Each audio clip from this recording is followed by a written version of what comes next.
Okay, let's dive right into this. Welcome to today's Explainer, where we're going to cut straight through the hype to unpack one of the most misunderstood dynamics in the modern workplace right now.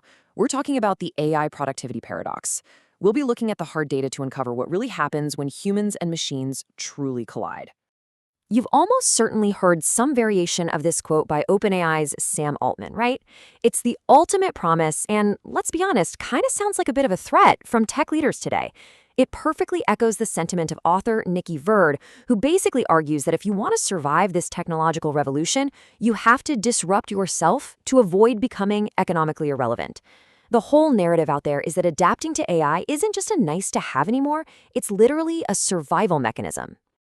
And if you look at it from the executive perspective, the optimism is just sky high. Like NVIDIA CEO Jensen Huang points out here, the corporate viewpoint often frames AI not as a way to replace the workforce, but as this massive engine for opportunity and growth. The basic idea is, hey, if technology makes a company incredibly productive, well, that company is naturally going to want to expand and hire even more people to capitalize on all that sudden efficiency. Makes sense, right? But is that actually what's happening on the ground? Well, if we look at public reactions on platforms like Reddit, there is some serious, heavy skepticism. Everyday workers across all sorts of industries are describing a vastly different reality. They're reporting feeling totally squeezed for output, dealing with layoffs that are conveniently blamed on restructuring, or just finding themselves stuck doing incredibly mundane oversight tasks. Basically, they're acting as an exhausted babysitter for a very overconfident digital intern. So you gotta ask, where is the disconnect here? To figure that out, we really have to look at the hard data. And you know what? Initially, the numbers completely back up that executive optimism. A massive joint study by Harvard Business School and Boston Consulting Group confirmed some huge initial gains for knowledge workers using AI. Consultants completed over 12% more tasks, they got it done a quarter faster, and produced work that was graded a whopping 40% higher in quality. That is absolutely a staggering boost. Now, what's really interesting about this is the twist. These massive gains, they aren't distributed equally at all. In fact, they are radically lopsided. This productivity boom isn't some magic blanket effect that just makes everyone universally better at their jobs. It actually targets very specific types of workers doing very specific types of tasks. And that right there brings us to the core mystery of the AI productivity paradox. Because when you really zoom in, a completely unexpected picture emerges. The data shows plain as day that AI spectacularly levels up inexperienced workers. We're talking novice customer support agents and junior consultants seeing performance boosts anywhere from 34 to 43%. But for the seniors, the experts, those gains shrink down to practically zero, and in some cases, they actually reverse entirely. A really rigorous meta-study found that highly experienced open-source developers actually performed 19% slower when using AI on familiar code bases. Slower!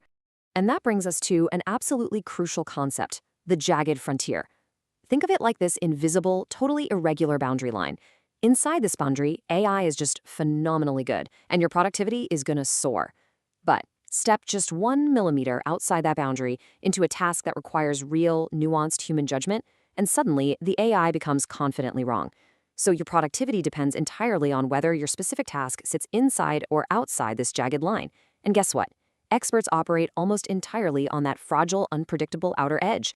But hold on, because here is the absolute most chilling finding from that Met study on those developers. Remember how I just said the expert developers were 19% slower? Well, after the test, those exact same experts confidently believed the AI had actually made them 20% faster. Just let that sink in for a second. They were totally unable to feel the tax they were paying. The constant reviewing, the fact-checking, fixing all those little errors, it created this powerful, blinding illusion of speed. And unfortunately, that illusion of speed comes with a very real, very hidden tax. We are expecting humans to rapidly switch context, evaluate complex machine outputs, and maintain deep, creative focus, all at the exact same time. It's honestly something you've probably felt yourself if you've been juggling prompts, fact-checking weird hallucinations, and trying to stay on track. This brings us to a phenomenon that is taking a massive cognitive toll on our absolute best, most experienced people. Researchers at BCG and SVA Consulting have officially coined a term for this: AI brain fry. And it's super important we distinguish this from standard burnout.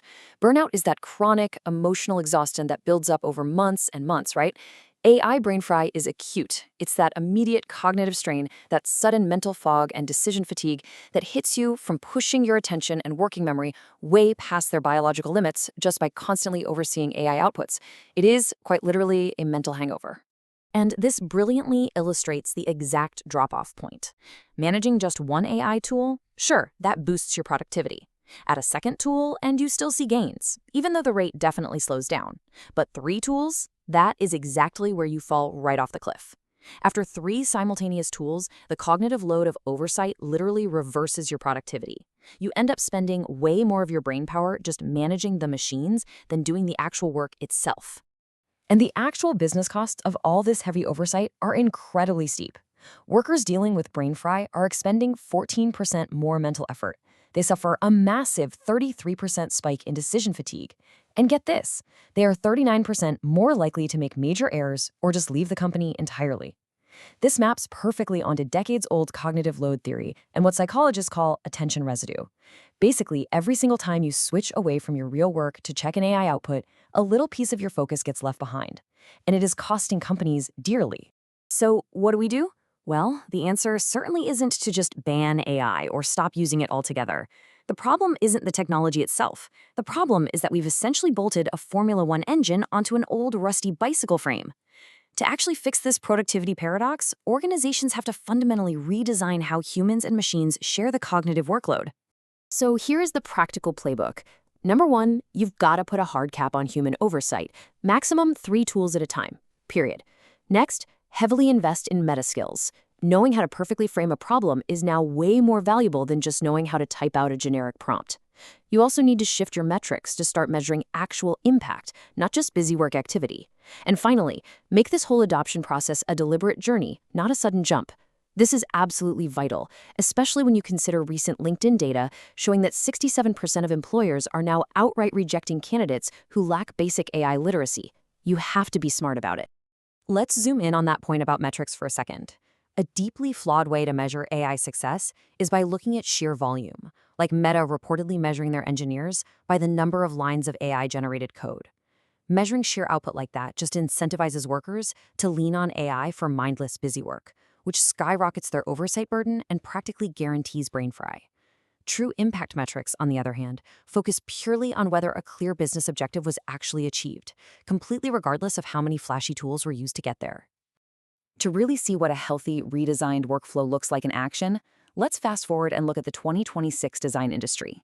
Instead of one poor designer trying to juggle 5 different AI tools all at once, the workflow is totally segmented. Midjourney handles the early concepting, which then feeds into Claude Design for UI prototyping. Figma acts as the central, calm design hub. Then Canva AI 2.0 scales the campaign production, and Framer publishes the final pages. It's a structured relay race. And it prevents brain fry by ensuring that absolutely no one is overseeing too many conflicting AI agents at the exact same time. Because if you don't structure your workflow like that, you end up right here. An MIT study recently found that an astonishing 95% of enterprise AI pilots currently deliver absolutely zero measurable profit and loss impact. Nothing. Why? Because 95% of companies just hand their employees a giant bundle of generative AI subscriptions, bolt them onto their old clunky workflows, and just cross their fingers expecting a miracle. They completely ignore the jagged frontier, and they completely ignore the cognitive tax. At the end of the day, AI is an unbelievable lever for productivity, but only if you respect human cognitive limits. So I really want to leave you with a provocative question to consider as you rethink your own integration strategies. Is your team successfully using AI, or is the mental tax of AI quietly using up your team? Think on that for a bit. Thank you so much for joining this explainer, and I really hope it helps you navigate the future of your own workflow.